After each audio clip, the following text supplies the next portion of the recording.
जय हिंद दोस्तों, the future coaching centre में आप सभी को स्वागत है। आज हम क्लास 10 का फिजिक्स लेसन 3 प्रकाश का परावर्तन और अपवर्तन का MCQ लेकर के आए हैं। देखिए यहाँ एक क्वेश्चन है। क्वेश्चन नंबर 1 को देखिए। दाढ़ी बनाने के लिए उपयोग में आने वाला दर्पण कौन सा है? यानी कि दाढ़ी बनाने के लिए कौन सा दर्पण का उपयोग किया जाता है? तो अवतल दर्पण का प्रयोग किया जाता है। यहाँ देखिए, निम्नांकित में से कौन सा पदार्थ लेंस के लिए प्रयुक्त नहीं किया जा सकता है? कि कौन सा पदार्थ को लेंस बनाने में प्रयोग नहीं किया जाता है? देखिए, जैसे में जल है, कांच है, प्लास्टिक है और मिट्टी है, तो डी को बिल्कुल नहीं किया जा सकता है। आगे देखिए, निर्गत किरण तथा अभिलंब के बीच के कोण को क्या कहते हैं? निर्गत किरण तथा अभिलंब के बीच के कोण को क्या कहते हैं? तो यहाँ पर देखिए, निर्गत कोण कहते हैं। आगे देखिए, किसी ठोस में बाहर की ओर उभरे दो गोलीय पृष्ठ को हो तो उसे क्या कहते हैं? तो उत्तल लेंस कहते हैं। उससे उत्तल और उससे उठल, इस तरह से उत्तल लेंस कहते हैं। आगे देखिए, किसी बिंब का अवतल दर्पण द्वारा बना प्रतिबिंब आभासी, सीधा तथा बिंब से बड़ा पाया वस्तु की स्थिति कहाँ होनी चाहिए? कह रहा किस बिंब को, एक बिंब है अवतल दर्पण द्वारा, अवतल दर्पण द्वारा एक चित्र बनाया गया है, बिंब बनाया गया है, यानी कि छाया प्रतिबिंब। प्रतिबिंब आभासी है। कैसा है जी? प्रतिबिंब आभासी है, सीधा है, और बिंब से यानी कि वस्तु से क्या है जी? बड़ा है। इसको क्या से सूचित करते थे हम लोग? इसको U से, और प्रतिबिंब को V से। तो क्या कह रहा कि बिंब को, वस्तु को कहाँ रखिएगा? तब वस्तु को देखिए, हम खैर उतना डिटेल्स में जाएंगे तो लेट हो जाएगा। दर्पण के ध्रुव तथा मुख्य फोकस के बीच, दर्पण के ध्रुव शॉर्ट में दिखाते हैं। अवतल दर्पण लीजिए, दिखलाइए देते हैं। यहाँ पर फोकस हो गया, और यहाँ पर वक्ता केंद्र हो गया, और यहाँ पर ध्रुव हो गया। और देखिए, F और ध्रुव के बीच में यहाँ रहेगा वस्तु, यहाँ रहेगा तो कहाँ बनेगा? आभासी कल्पनिक कहाँ बनेगा? यहाँ बनेगा। पूरा नहीं बनाएंगे, बस इतना कर देते हैं। देखिए, क्योंकि क्वेश्चन बहुत सारा है। देखिए, यही है, वस्तु कहाँ रहेगा जी? फोकस और ध्रुव के बीच में रहेगा। तो कहाँ? दर्पण के पीछे बनेगा। ये दर्पण है, ये वाला दर्पण के पीछे बनेगा। कैसा बनेगा? आभासी प्रतिबिंब, और सीधा बनेगा, और वस्तु से बड़ा बनेगा। इसका क्या हो जाएगा? डी हो जाएगा।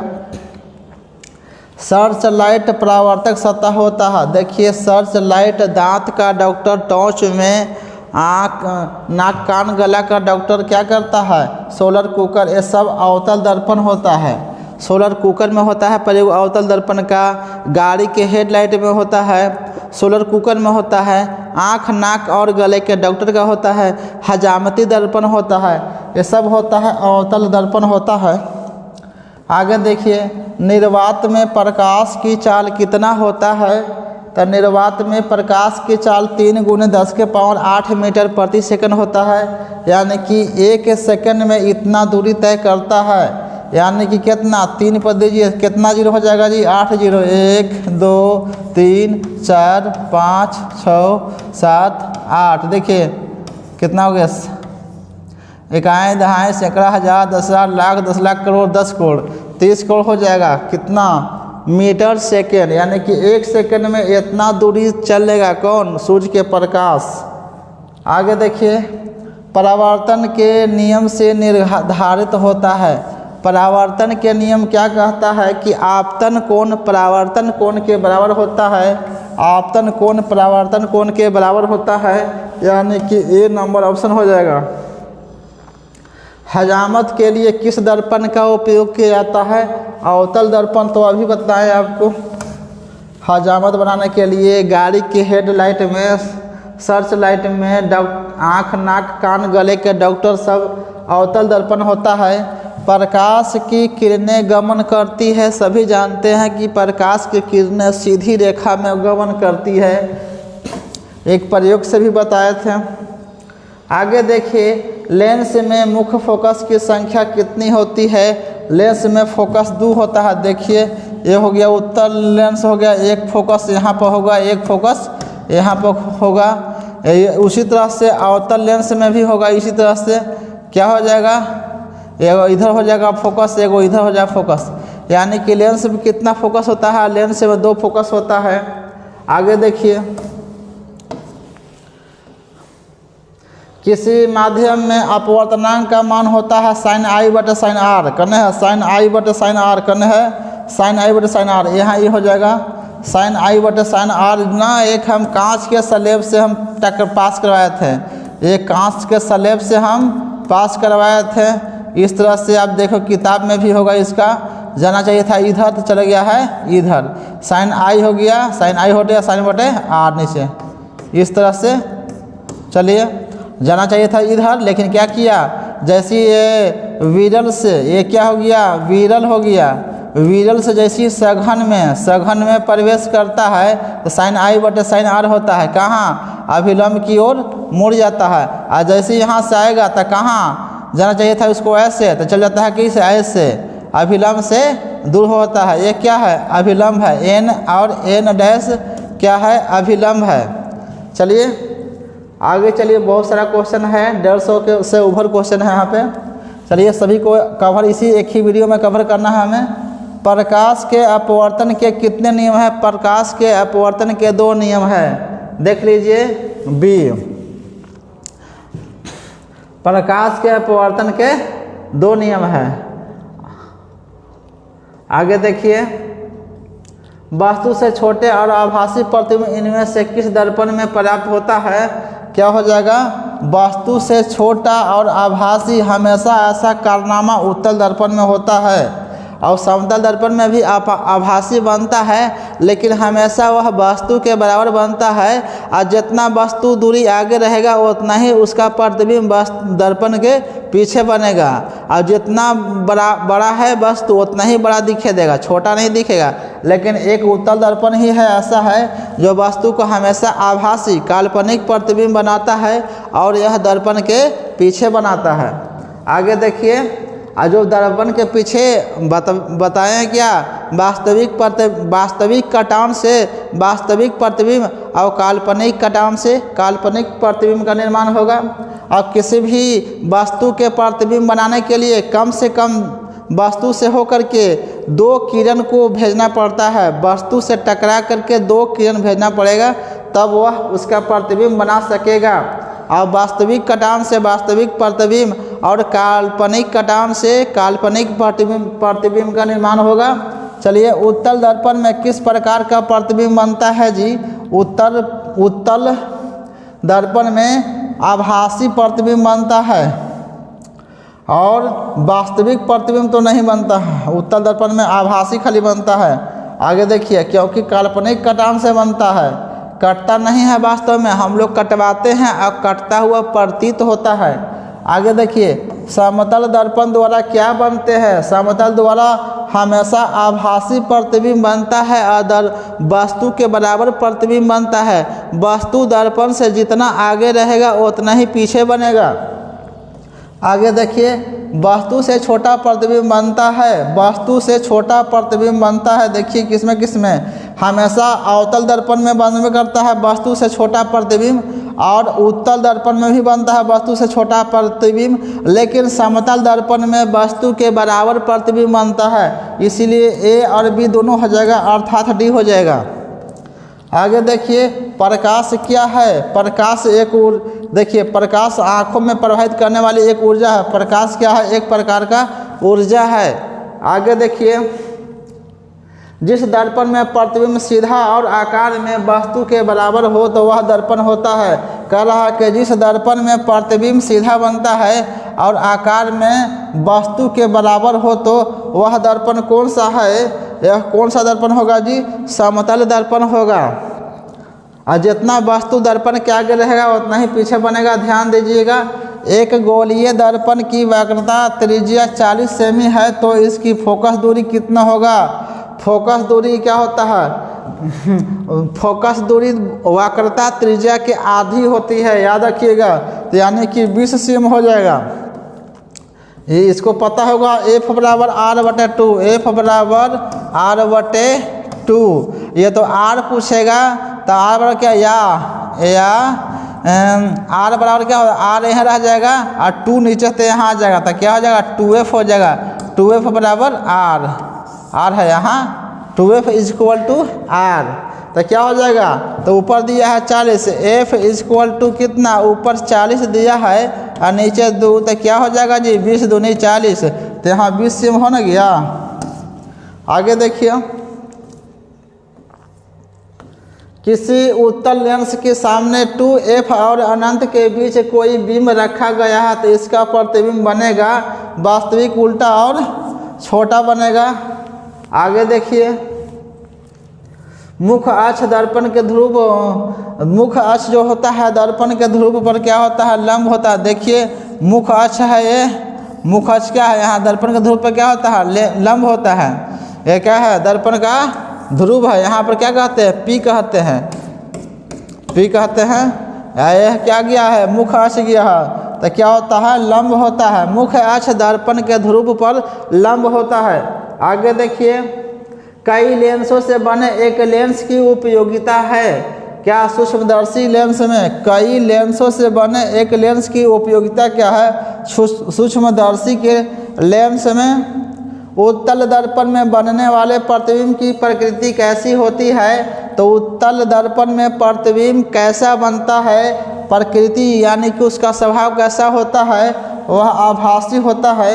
आगे देखिए, फोकस पर अभिसारित करने वाली किरण पुंज परावर्तन के बाद, अभिसारित का मतलब क्या होता है? जब एक जगह आकर इकट्ठा होना, और अपसारित का मतलब क्या होता है? छितराना। तब फोकस पर अभिसारित करने वाला किरण पुंज परावर्तन के बाद समांतर किरण पुंज किस दर्पण में बदल जाता है?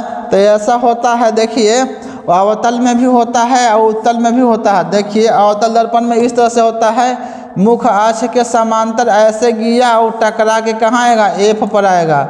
ऐसे गिया, यहाँ से टकराया आके यहाँ F पर मिल गया। फिर देखिए यही मुख्य अक्ष के समांतर एक गया और टकरा के कहाँ? F पर मिला। जितना भी किरणें मुख्य अक्ष के समांतर आएगी सब टकरा के F पर आके मिल जाएगी, सब टकरा के जाके F पर मिल जाए। फिर देखिए भेजते हैं सीधा मुख्य अक्ष के समांतर। ये क्या है जी? प्रधान मेरिडियन, मतलब कि मुख्य अक्ष रेखा है ये, इसको प्रधान अक्ष भी कहते हैं। तो यहाँ पर आके मिल जाएगा। और उत्तल में दिखला दे रहे हैं, उत्तर में देखिए ये प्रधान अक्ष हो गया, इसी को मुख्य अक्ष कहते हैं। ऐसे गया और टकरा कैसे निकल, ओह सॉरी बना दिए, कौन सा हम लेंस बना दिए जी, ये गलत। ये तो जाके भी जाके कहाँ ऐसे मिलता है? देखिए ऐसे जाके मिलता है, ये भी लेंस में ऐसे जाके मिलता है। चलिए ये वाला हो जाएगा, ये हो जाएगा। ये देखिए ये हो गया उत्तल दर्पण हो गया, ऐसे आया प्रधान अक्ष हो गया, ये हेड हो गया। और प्रधान अक्ष के समांतर जो भी गया ऐसे ऐसे निकल गया, आ गया ऐसे गया और इधर निकल गया। कहाँ मिलता हुआ? देखिए यहाँ आएगा, यहाँ F पा के मिलेगा। तो ऐसा कारनामा दोनों में होता है। कौन? अवतल दर्पण में भी होता है और उत्तल लेंस में भी, उत्तल दर्पण में भी होता है।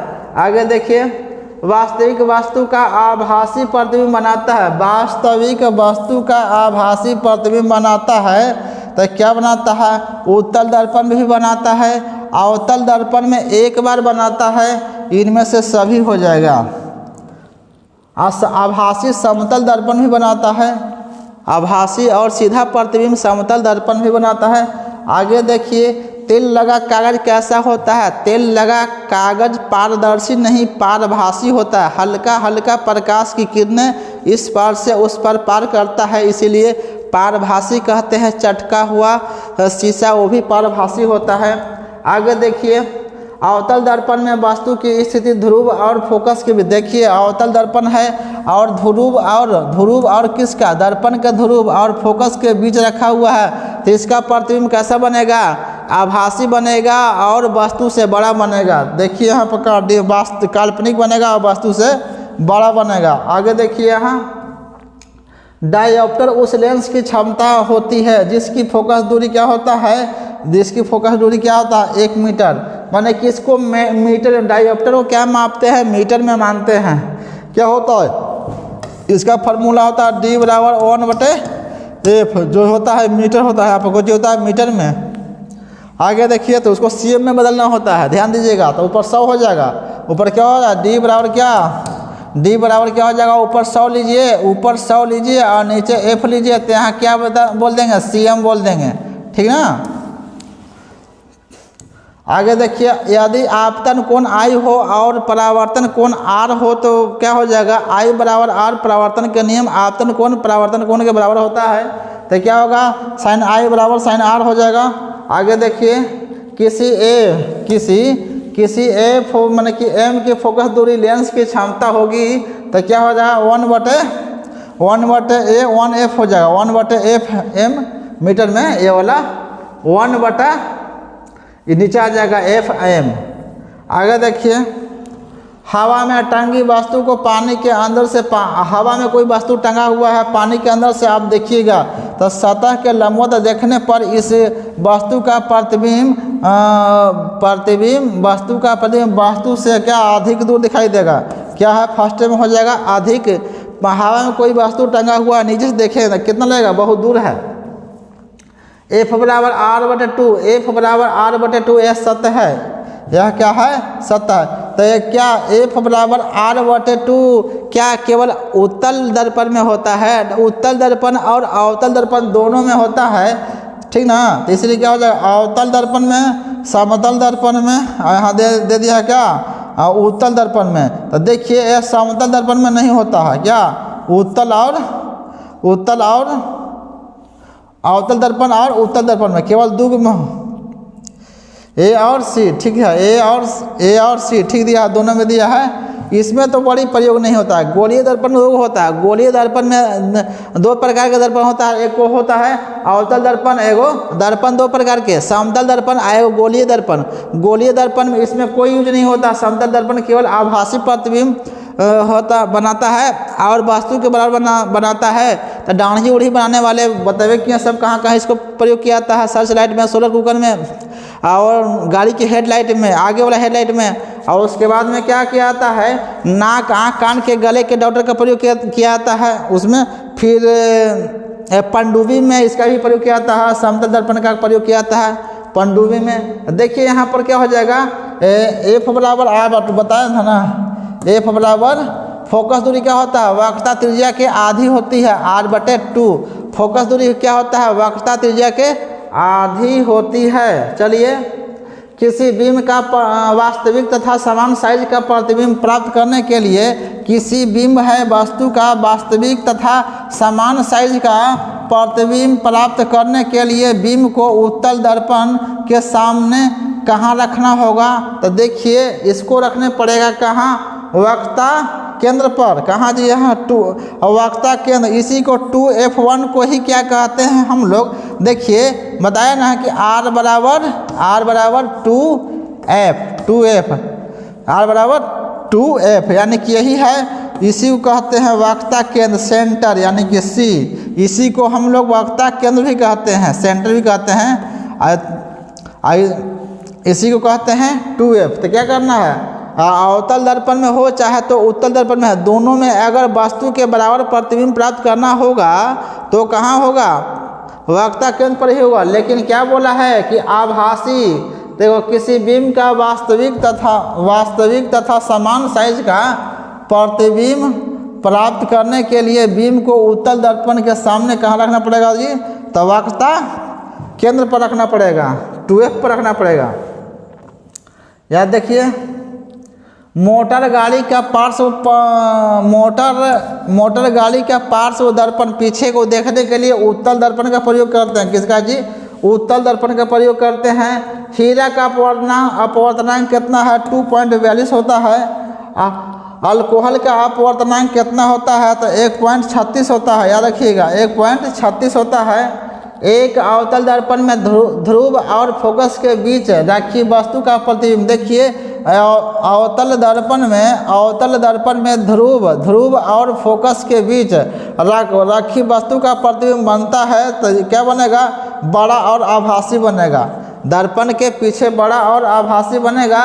द्विअवतल लेंस को कहा जाता है, द्विअवतल लेंस को अपसारी लेंस कहते हैं। आगे देखिए, सिनेमा के पर्दे पर किस प्रकार का प्रतिबिंब बनता है? सिनेमा के वास्तविक प्रतिबिंब को पर्दे पर प्राप्त किया जा सकता है, काल्पनिक प्रतिबिंब को पर्दे पर प्राप्त नहीं किया जा सकता है। यानी कि सिनेमा के हॉल में वास्तविक प्रतिबिंब से, तब वास्तविक किस में बनता है जी?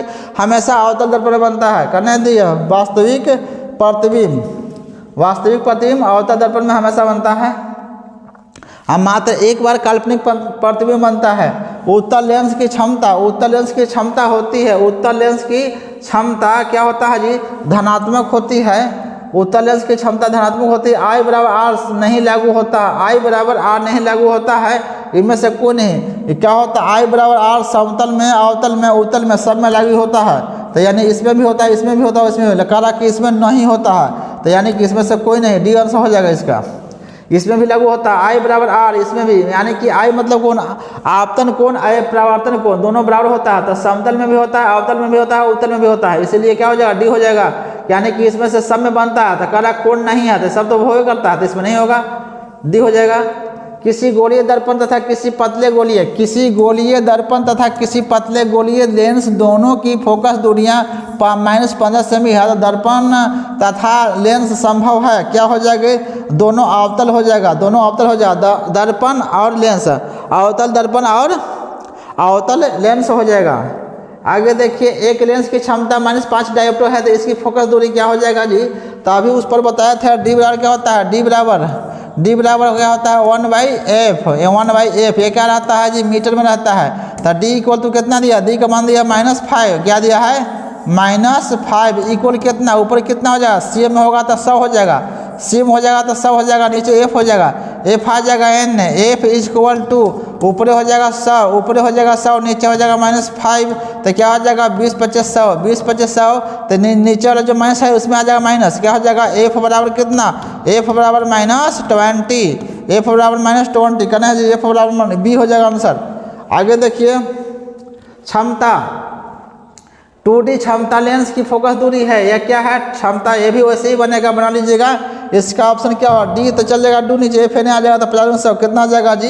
50 हो जाएगा, +50 हो जाएगा। यहाँ देखिए, इसको उसी पर बनाकर देखिएगा, उस फिगर इसी पर बनाकर देखिएगा, बन जाएगा। यहाँ पर 2D कर देंगे, डी जहाँ पर क्या 2 आ जाएगा, एफ आ जाएगा नहीं, ये जगह नहीं 100, तो 50 कट जाएगा ऊपर से। आगे देखिए, इसको बना लीजिएगा उसी तरह से। लेंस की क्षमता का ऐसा ही मात्रक क्या होता है? डायोप्टर होता है। यहाँ पर सी भारी है। लेंस की क्षमता का ऐसा ही मात्रक क्या? डायोप्टर होता है। आगे देखिए, समान फोकस दूरी के उत्तल लेंस और अवतल लेंस, समान फोकस दूरी के एक उत्तल लेंस और एक अवतल लेंस सटाकर रखे गए हैं। यह युग्म काम करेगा कैसे? कांच की आयताकार सिल्ली की तरह काम करेगा। आगे देखिए, उत्तल लेंस द्वारा तब काल्पनिक प्रतिबिंब बनता है जब बीम रहती है कहाँ? फोकसांतर के अंदर रहती है, आगे देखिए, उत्तल लेंस में जब बीम फोकस एवं लेंस के बीच रखी जाती है, लेंस के अंदर क्या? प्रकाश केंद्र कहते हैं उसको, बीच रखी जाती है, तब प्रतिबिंब बनता है कैसा? काल्पनिक और सीधा प्रतिबिंब बनेगा। आगे देखिए, जब कोई वस्तु अनंत पर रहता है तो उत्तल लेंस द्वारा उसका प्रतिबिंब बनता है। जब कोई वस्तु अनंत पर रहता है तो उत्तल लेंस द्वारा उसका प्रतिबिंब बनता है। क्या बनेगा? फोकस पर रहेगा। अनंत पर रहेगा तो फोकस पर रहेगा तो अनंत पर, ऐसा उल्टा होता रहता है। वस्तु अगर फोकस पर रहेगा तो कहाँ? अनंत पर बनेगा। अगर वस्तु अनंत पर रहेगा तो उसका प्रतिबिंब फोकस पर बनेगा।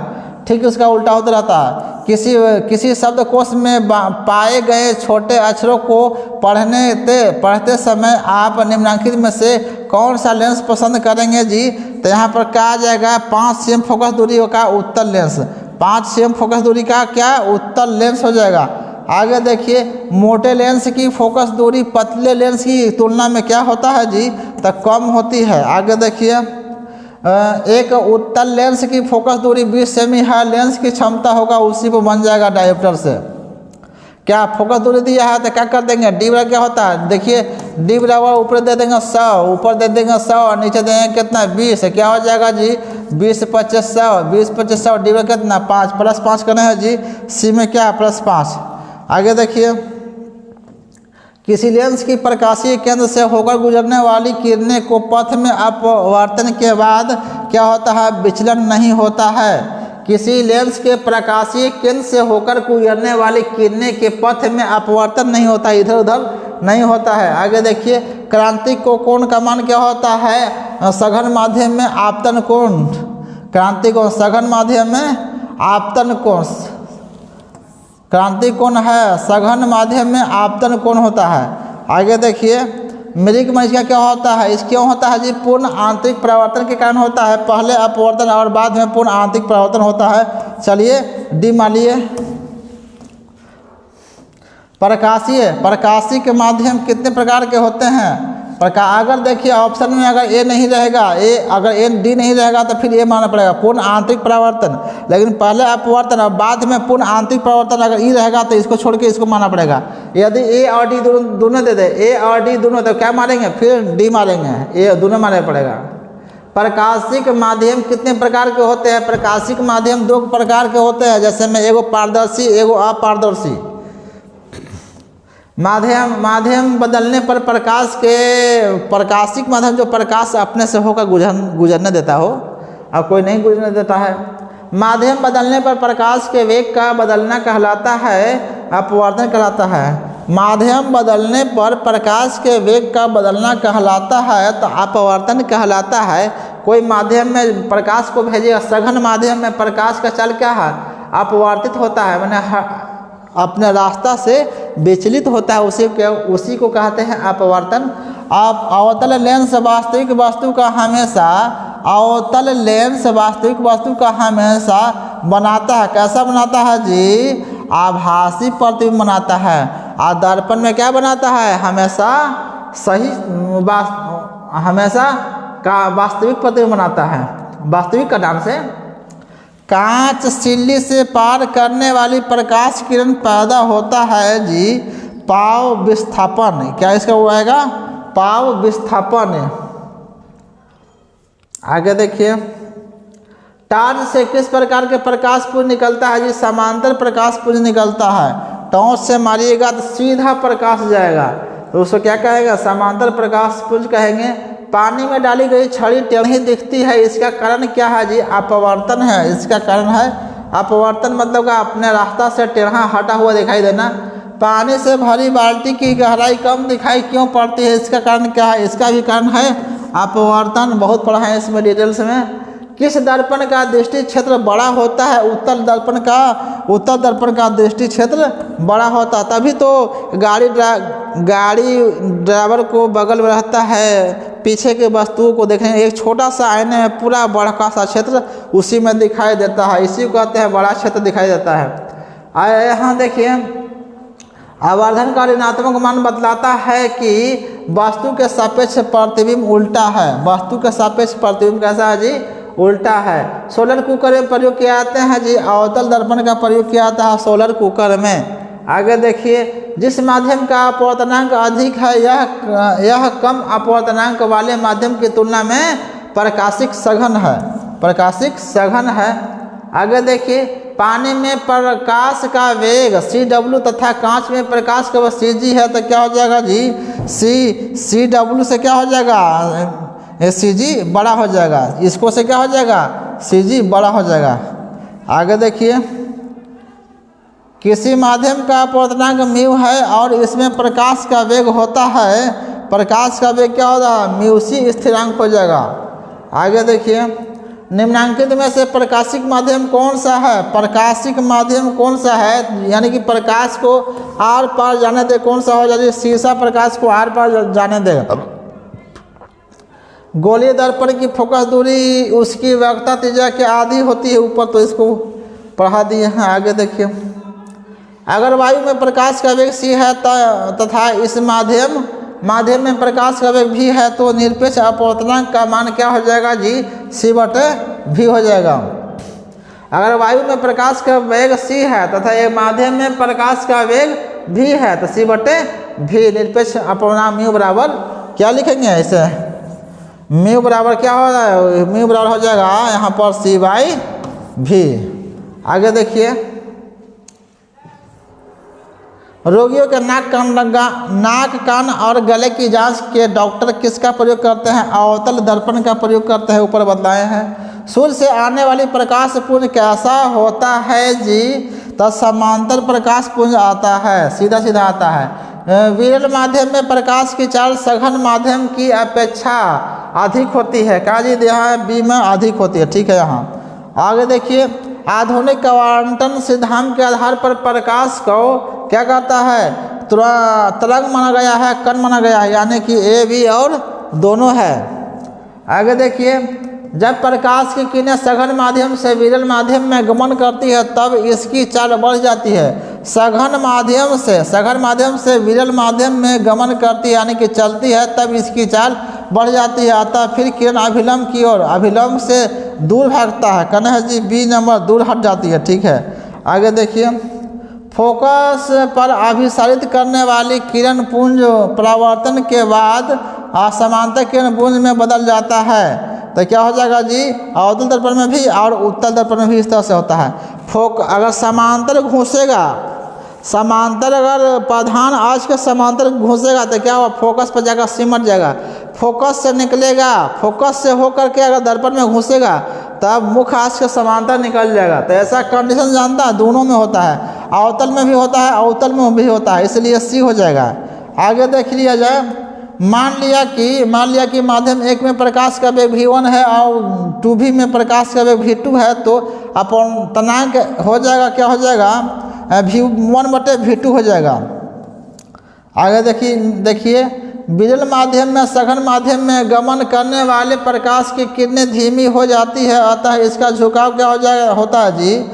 देखिए, विरल माध्यम से सघन माध्यम में जब प्रकाश की किरण गमन कर यानी कि जाती है तब प्रकाश की किरण धीमी हो जाती है, तो ये तो ठीक है, अतः इसका झुकाव किधर झुकता है, तब विरल से अगर सघन में घुसेगा तो अभिलंब की ओर झुकेगा, कहने हैं जी सी नंबर में अभिलंब की ओर झुक जाएगा।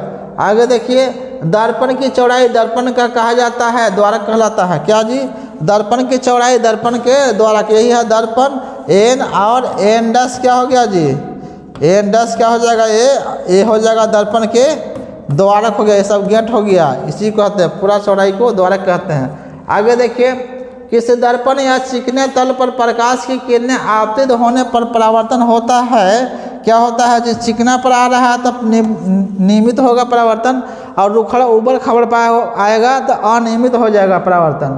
किसी समतल दर्पण में लेटर पी को देखने पर कैसा दिखेगा जी, वो ऐसा दिखेगा, ऐसे तो ऐसा दिखेगा, वह जैसा दिखेगा। आगे देखिए, समतल दर्पण के प्रकाश में किसी वास्तविक और उल्टे प्रतिबिंब के लिए आवर्धन होता है जी, ऋणात्मक होता है।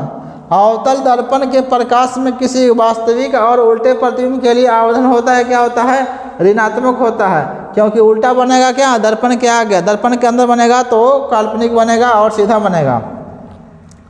अवतल दर्पण में आभासी और सीधे प्रतिबिंब के लिए, अवतल दर्पण में आभासी और सीधे प्रतिबिंब के लिए आवर्धन होता है, कैसा होता है जी, आवर्धन धनात्मक होता है। आगे देखिए, अवतल दर्पण में आभासी और सीधा प्रतिबिंब के लिए तो क्या हो जाएगा जी, आवर्धन धनात्मक, क्योंकि ऊपर न रहता है, ऊपर जाता है प्लस, नीचे आएगा माइनस, नीचे आएगा माइनस। वही कार्टेशियन पत्ती में इस तरह से नहीं बनाते हैं, कार्टेशियन ऐसे ये वाला, ये हो गया समझिएगा ऐसे, और ऊपर जाइएगा तो प्लस, नीचे आइएगा तो माइनस, और एने जाइएगा तो भी हो जाएगा प्लस, एने आइएगा तो हो जाएगा माइनस। इस तरह से कार्तीय पत्ती, नई कार्तीय चिन्ह आइएगा, यही कार्टेशियन चिन्ह, नई कार्तीय चिन्ह परिपाटी के अनुसार दर्पण सामने रखे गए बिंब दूरी ली जाती है, हमेशा ऋणात्मक ली जाती है, क्या है, हमेशा वस्तु को दर्पण में अवतल में हो चाहे उत्तल में हो, क्या हो जाएगा, ऋणात्मक हो जाएगा वस्तु, हमेशा ऋणात्मक। निम्न में से किस माध्यम में प्रकाश की चाल अधिकतम होती है? तो देखिए जी, हवा है, जल है, शीशा है, हीरा है, तो क्या हो जाएगा? हवा हो जाएगा। अगर निर्वात में प्रकाश की चाल, हवा में प्रकाश की चाल लगभग बराबर होती है, तो आप अगर निर्वात देता तो निर्वात में मानना पड़ेगा, क्योंकि एक आध पॉइंट निर्वात में बढ़ जाता है प्रकाश की चाल। सबसे अधिक चाल होता है निर्वात में ही होता है, प्रकाश की चाल सबसे अधिक निर्वात में होता है। और ध्वनि की चाल क्या? ध्वनि की चाल निर्वात में बिल्कुल भी नहीं चलती है। निम्न में से किस माध्यम में प्रकाश की चाल अधिकतम होती है जी? तो देखिए फिर वही आ गया जी, हवा। आगे बढ़ते हैं। एक प्रयोग में अवतल दर्पण द्वारा किसी बीम का प्रतिबिंब एक पर्दे पर प्राप्त किया जाता है। दर्पण की फोकस दूरी को निर्धारित करने के लिए प्रयोगकर्ता को मापने की जरूरत होती है। दर्पण तथा पर्दा के बीच की दूरी, याद रखिएगा, दर्पण तथा पर्दा के बीच की दूरी मापने की जरूरत होती है। आगे देखिए, कौन सा लेंस अपसारी लेंस की कहलाता है? कौन सा लेंस अपसारी लेंस कहलाता है? तो अवतल लेंस अपसारी लेंस कहलाता है। देखिए आपको हल्का सा दिखलाते हैं, अवतल लेंस हो गया, ये प्रधान अक्ष हो गया, यहाँ से प्रकाश जाएगा, ये ऐसे छितरा जाएगा, प्रकाश गया वैसे छितरा जाएगा। और उत्तल में क्या होता है जी? उत्तल लेंस क्या होता है? ऐसे जो भी जाएगा प्रधान अक्ष से जा कहाँ ये सब मिलेगा, कहाँ? सब प्रकाश पर जाकर मिलेगा। ऐसे गिरेगा यहाँ मिलेगा, ऐसे जाके यहाँ कहाँ मिलेगा? एफ सब फोकस पर जाकर मिलेगा। तो क्या हो जाएगा जी?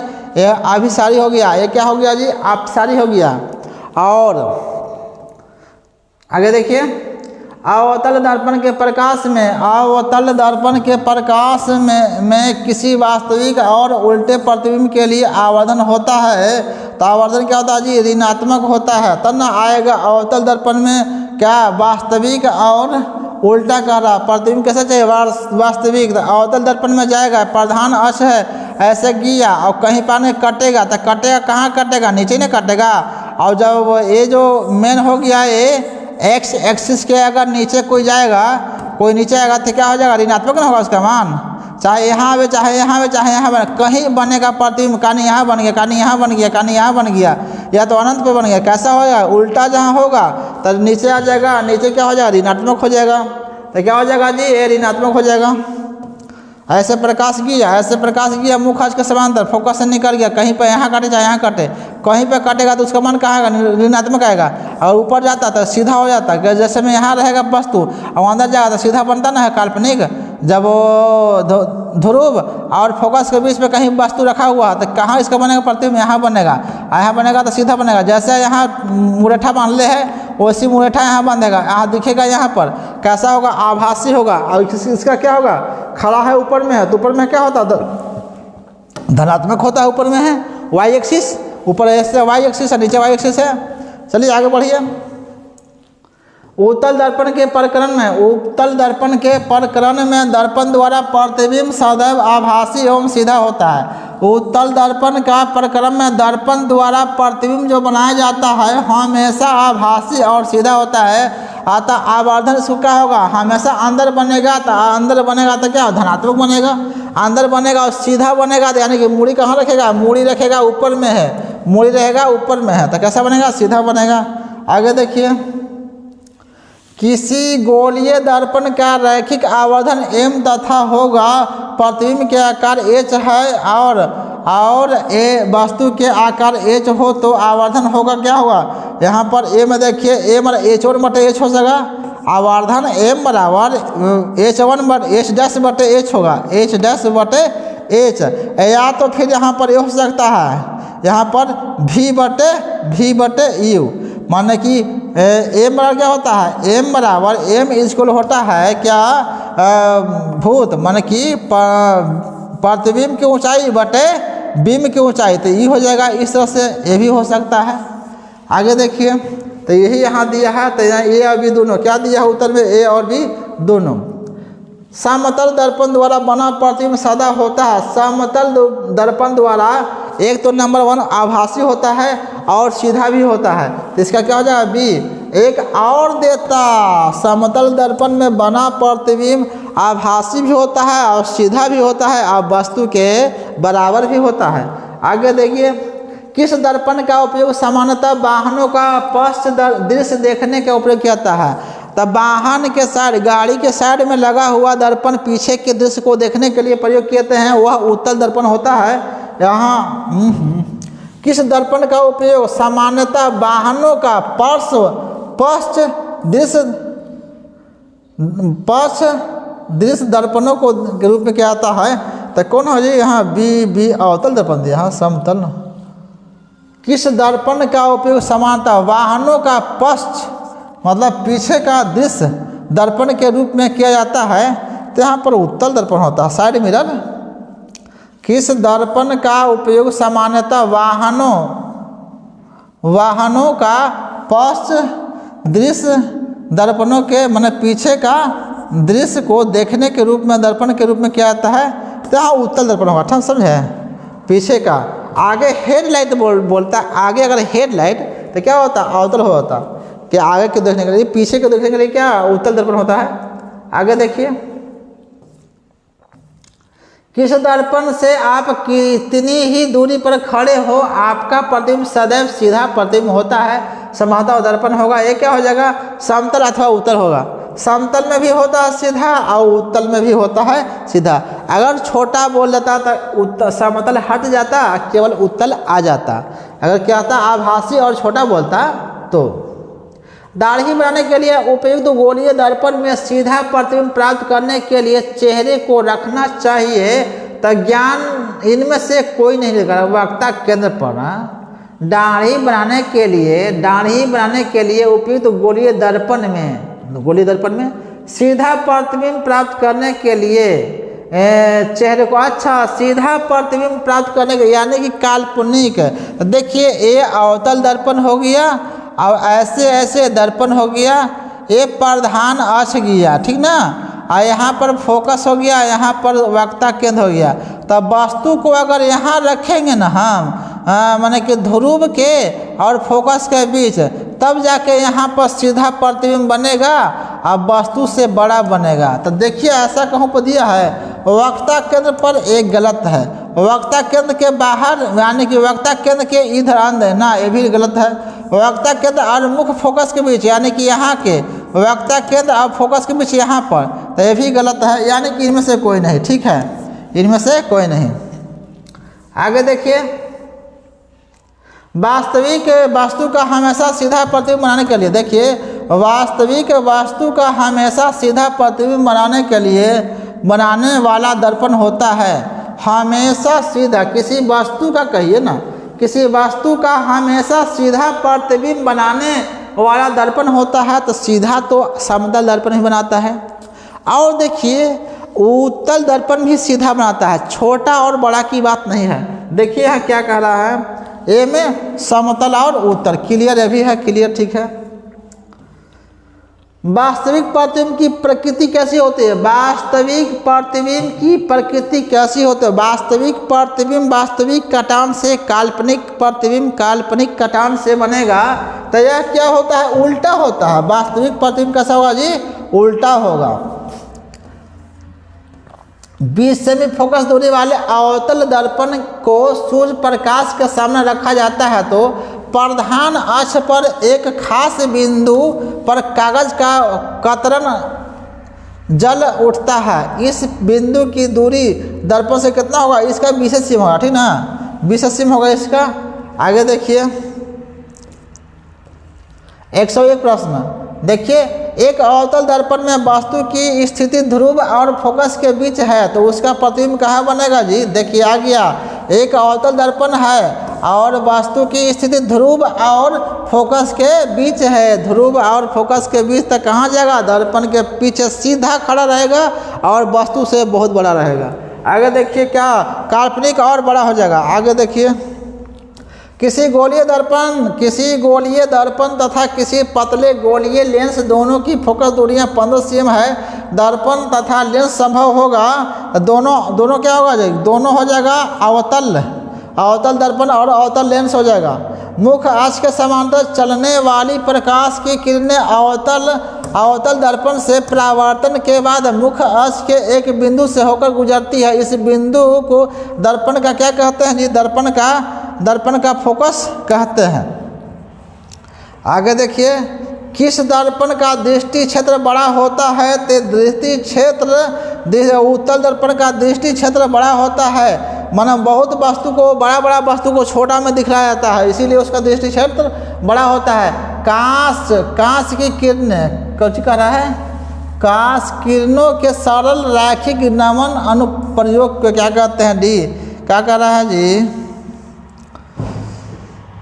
सूर्य ग्रहण में, और यहाँ क्या बी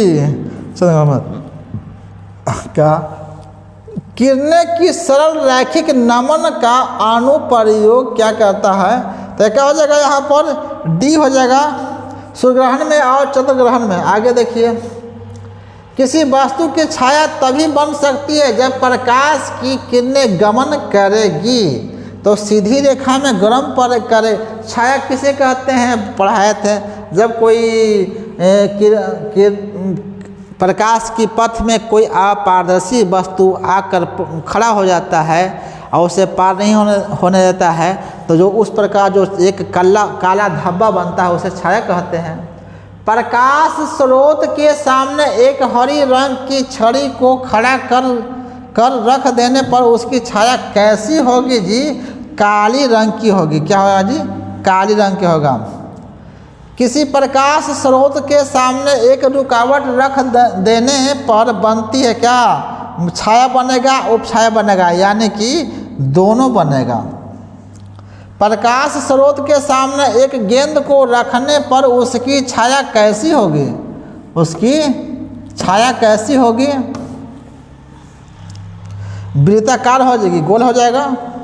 दृष्टि के भौतिक अनुभूति को कहा जाता है प्रकाश कहा जाता है। प्रकाश एक रूप है, ऊर्जा का एक रूप है। ऊपर ही टिक लगवाए हैं, प्रकाश एक ऊर्जा का रूप है। शीशा या कांच किस प्रकार का माध्यम है? प्रकाशिक माध्यम है। शीशा और कांच प्रकाश को आर पार जाने देता है। किसी माध्यम में प्रकाश की किरणें माध्यम के कणों को क्या करता है जी? गर्म करती है, प्रकाशित करती है, माध्यम के कणों को गति प्रदान करती है, यानी कि यहाँ पर डी हो जाएगा। प्रकाश किस ऊर्जा का रूप है? प्रकाश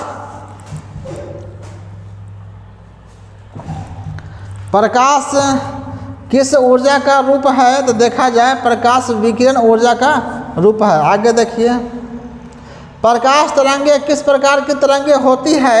तो विद्युत चुम्बकीय तरंगे होती है। प्रकाश विद्युत चुम्बकीय तरंगे होती है।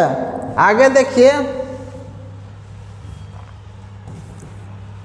प्रकाश तरंगों के गमन के लिए किस प्रकार के माध्यम की आवश्यकता होती है? प्रकाश तरंगों के गमन के लिए किस प्रकार के माध्यम की आवश्यकता होती है? बी हो जाएगा, किसी प्रकार के माध्यम की नहीं। आगे देखिए, प्रकाश का तरंगदैर्घ्य अन्य बाधाओं की तुलना में होता है। क्या होता है जी? बहुत छोटा होता है। आगे देखिए, प्रकाश की चाल विभिन्न माध्यमों में क्या होता है?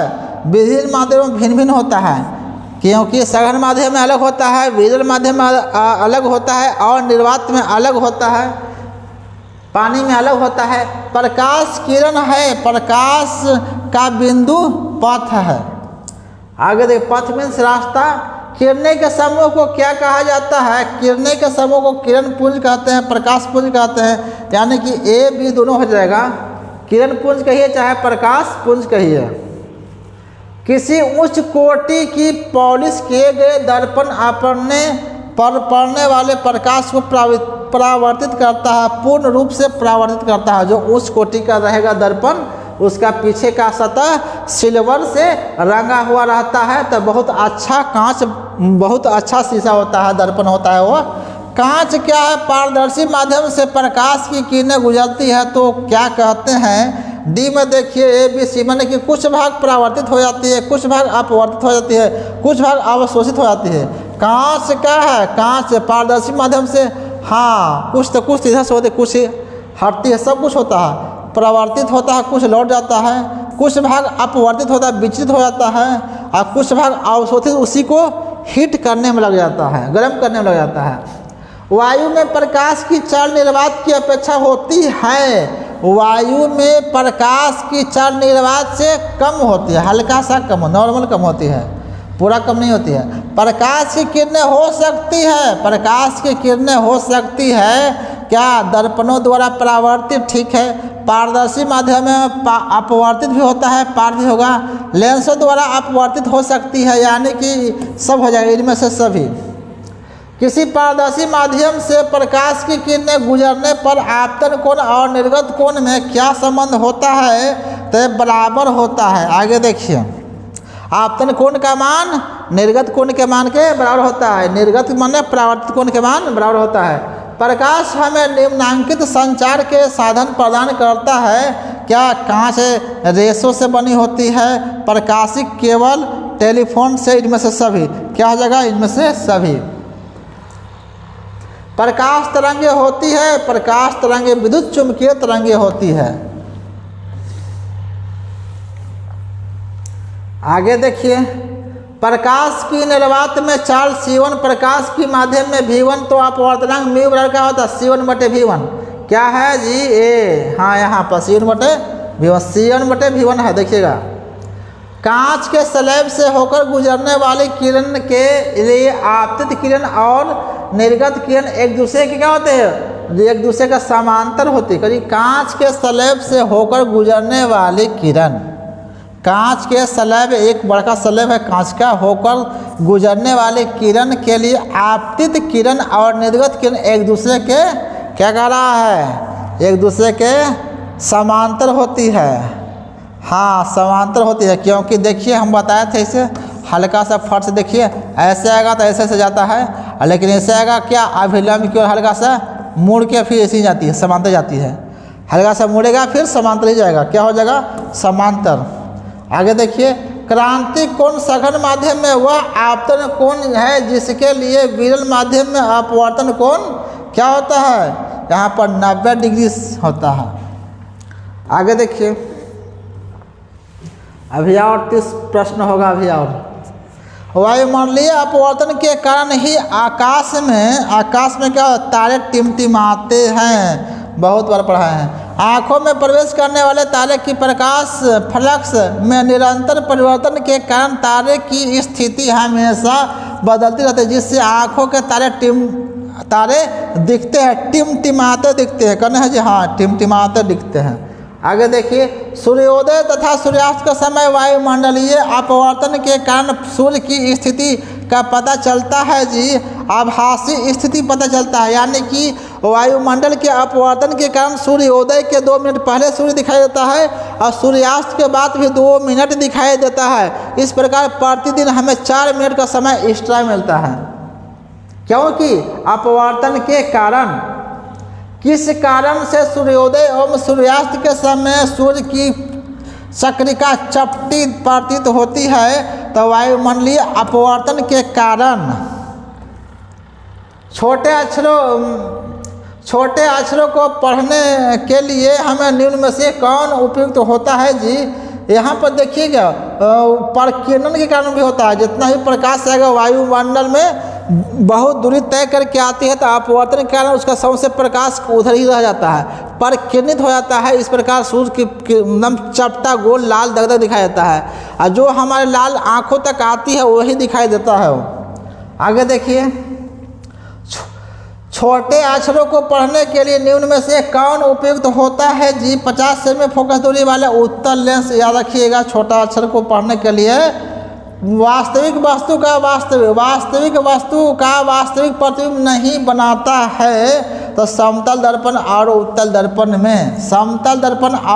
दर्पण में किसी वस्तु का वास्तविक प्रतिबिंब नहीं बनाता है, काल्पनिक बनाता है। वस्तु से छोटा प्रतिबिंब बनाता है, वस्तु से छोटा प्रतिबिंब अवतल दर्पण और उत्तल दर्पण भी बनाता है। क्या डी में दिया क्या, अवतल दर्पण और उत्तल दर्पण, ठीक है। आगे देखिए, उत्तल लेंस में जब बीम फोकस एवं लेंस के बीच रखी जाती है तब प्रतिबिंब बनता है, काल्पनिक और सीधा बनता है। आगे देखिए, एक उत्तल लेंस की फोकस दूरी 20 सेमी है, तो लेंस की क्षमता होगी, ऊपर बनाए हम कितना, फोकस दूरी जी 20/100 कितना, +5 डायोप्टर कितना है दी, हाँ 5 डायोप्टर। यहाँ इस ऊपर हम बनाए हैं, देखिएगा। निम्न में से कौन सा पदार्थ लेंस के लिए प्रयुक्त नहीं किया जा सकता है? मिट्टी जो है सर लेंस नहीं बनाया जा सकता है। जल से, कांच से बनाया जा, प्लास्टिक से भी बनाया जा सकता है। जैसे में काल्पनिक हीरा और डायमंड जो गले में लड़के लोग लटकाते हैं। जिस लेंस का एक तल उभरा हुआ हो तो उसे लेकिन दूसरा तल समतल होता हो क्या? मान एगो उभला हो, एगो ऐसे उभला हो, वो ऐसे तो क्या होगा? उत्तल अवतल। उत्तल क्यों हुई? डी में नंबर क्या? समतल उत्तल। समतल यानी समतल और उत्तल। ठीक है, आगे देखिएगा, यही हो जाएगा। एगो होता है, ये वाला होता है, देखिए एगो ये वाला होता है, ये क्या? समतल अवतल होगा। ये समतल अवतल, समतल और अवतल होगा ये वाला। आगे देखिए, 2 डायोप्टर क्षमता वाले लेंस की फोकस दूरी होगा तो इसको भी बना लीजिएगा। ऊपर हम बनाए हैं क्या आएगा? 2D है तो 2 जाएगा, ये 50 आ जाएगा, प्लस 50 करना है। हाँ, यहाँ उत्तल लेंस द्वारा तब काल्पनिक प्रतिबिंब बनता है जब बीम रहती है बीम का फोकसांतर से कम दूरी पर। आगे देखिए, आहो, निम्न में से किस दर्पण की फोकस दूरी धनात्मक होती है? फोकस दूरी उत्तल दर्पण के धनात्मक होती है और अवतल के ऋणात्मक होती है। ध्यान दीजिएगा, किसी बीम का अनंत पर प्रतिबिंब प्राप्त करने के लिए बीम को उत्तल लेंस के सामने कहाँ रखना पड़ेगा जी? अनंत पर बनाना है तो फोकस पर, लेंस के मुख्य फोकस पर। यहाँ अनंत पर बनाना हुआ तो फोकस पर बनाना हुआ तो अनंत पर वस्तु को रखना पड़ेगा। आगे देखिए, निम्न में से किस लेंस की फोकस दूरी धनात्मक होती है? धनात्मक होती है, उत्तल लेंस का होता है धनात्मक। आगे देखिए, यू भी और एफ है, ये क्या है जी? सूत्र, लेंस का सूत्र है। लेंस का सूत्र यहाँ क्या हो जाएगा? 1/v माइनस 1/u बराबर 1/f। 1/v है माइनस 1/u बराबर 1/f। और उसमें दर्पण में हो जाएगा खाली प्लस हो जाएगा। दर्पण में यहाँ प्लस हो जाएगा, हो गया काम खत्म। खाली v को करना है माइनस 1/v, तब हो जाएगा क्या? लेंस सूत्र हो जाएगा। यहाँ प्लस कर देंगे क्या हो जाएगा? दर्पण सूत्र हो जाएगा। आगे देखिए, अवतल लेंस के प्रकरण में प्रतिबिंब हमेशा आभासी बनता है तो आवर्धन एम सदा होता है धनात्मक होता है, क्योंकि आभासी बन रहा है तो दर्पण के अंदर होगा और सीधा होगा। आगे देखिए, उत्तल लेंस के प्रकरण में जब प्रतिबिंब वास्तविक होता है तब आवर्धन होता है, तब ऋणात्मक हो जाएगा। आवर्धन वास्तविक प्रतिबिंब में आवर्धन ऋणात्मक, काल्पनिक प्रतिबिंब में आवर्धन धनात्मक हो जाएगा। आगे देखिए, किसी अवतल लेंस के लिए फोकस दूरी होती है ऋणात्मक होता है। अवतल लेंस में फोकस दूरी कैसा होता है जी? ऋणात्मक। और उत्तल दर्पण के फोकस क्या होता है? धनात्मक होता है। किसी लेंस द्वारा उत्तल आवर्धन का ऐसा मात्रक क्या होता है जी? मात्रक विहीन होता है। क्या होता है जी? मात्रक विहीन होता है। किसी उत्तल लेंस के प्रकरण में आवर्धन एम जब प्रतिबिंब आभासी होता है तो क्या होता है? ये धनात्मक होता है। आभासी में धनात्मक और वास्तविक में ऋणात्मक। लेंसों में मुख्य फोकस की संख्या होती है, लेंस में मुख्य फोकस की संख्या 2 होती है। ऊपर भी टिक लगवाए हैं। एक अवतल लेंस से 10 cm की दूरी पर वस्तु रखने पर आभासी सीधा प्रतिबिंब बनता है। इसकी फोकस दूरी हो सकती है, क्या हो? सभी हो सकता है, कहीं भी रख सकता है इसको। किसी उत्तल लेंस के सामने 21 और अनंत के बीच कोई रखा जाता है, इसका प्रतिबिंब बनेगा वास्तविक उल्टा और छोटा बनेगा। वास्तविक उल्टा और छोटा। किसी एक फोकस दूरी पर लेंस की क्षमता होगी, लेंस की क्षमता 1/f, यानी कि d = 1/f। आगे देखिए, किसी लेंस में बाहर की ओर उभरे 2 गोलीय पृष्ठ हो तो इसके कहते हैं क्या? उत्तल कहते हैं। ऐसे एक लेंस की क्षमता ये तो बनाया हुआ है, ऊपर हम बनाए हैं। प्रकाशिक माध्यम कितने प्रकार के होते हैं? प्रकाशिक माध्यम 2 प्रकार के होते हैं, ये भी बनाया ऊपर। जब प्रकाश की किरणें सघन माध्यम से विरल माध्यम में जाती है, सघन से माध्यम से विरल माध्यम में जाएगा तो इसकी चाल क्या होता है? सघन से विरल में बढ़ जाती है और अभिलंब से दूर हटती है। अभिलंब से दूर हटती है, यानी कि बी हो जाएगा। आगे देखिए, अगर वायु में प्रकाश का वेग c है तथा माध्यम में प्रकाश का वेग v है तो हो c/v क्या है यहाँ a c/v। एक ही क्वेश्चन लगता है दोबारा। मृग मरीचिका का कारण क्या है? पूर्ण आंतरिक परावर्तन, पहले परावर्तन, ये डी हो जाए, ये भी लगता है दोबारा रिपीट हो गया है। आगे देखिए, किसी माध्यम में अपवर्तनांक का मान साइन आई बटे साइन आर, साइन आई बटे साइन आर यहाँ है और यहाँ है। प्रतिबिंब की ऊंचाई और वस्तु की ऊंचाई का अनुपात को कहते हैं आवर्धन कहते हैं। आवर्धन बराबर क्या होता है? आवर्धन m = v बटे u। तब v क्या है? प्रतिबिंब की ऊंचाई, u क्या है? वस्तु की ऊंचाई। निकल गया ना आवर्धन। आपतन कोण और परावर्तन कोण हो तो साइन आई बराबर साइन आर। मान लिया कि माध्यम 1 में प्रकाश का वेग v1 और माध्यम 2 में प्रकाश का वेग v2 है, तो यह v1 बटे v2 ये भी हो गया। कांच या पानी में प्रकाश का वेग होगा, कांच या पानी में प्रकाश का वेग होगा, घट जाता है। आवर्धन m तथा ऋणात्मक मान, आवर्धन m का ऋणात्मक मान बताता है कि प्रतिबिंब वास्तविक होगा। करना जी, वस्तु सापेक्ष प्रतिबिंब उल्टा होगा और वास्तविक भी होगा, ठीक ना। 20 cm के फोकस दूरी पहले 20 cm के फोकस दूरी पहले अवतल दर्पण को सूर्य प्रकाश के सामने रखा जाता है, तो इसके सामने d दूरी पर रखी माचिस की तीली जल उठती है। d का मान होगा जी, d का मान 20 से भी होगा। उस समय कागज को लहराया था, इस समय माचिस को तीली के लहराया है। चलिए 179 क्वेश्चन हो गया। नेक्स्ट वीडियो में मिलेंगे। जय हिंद।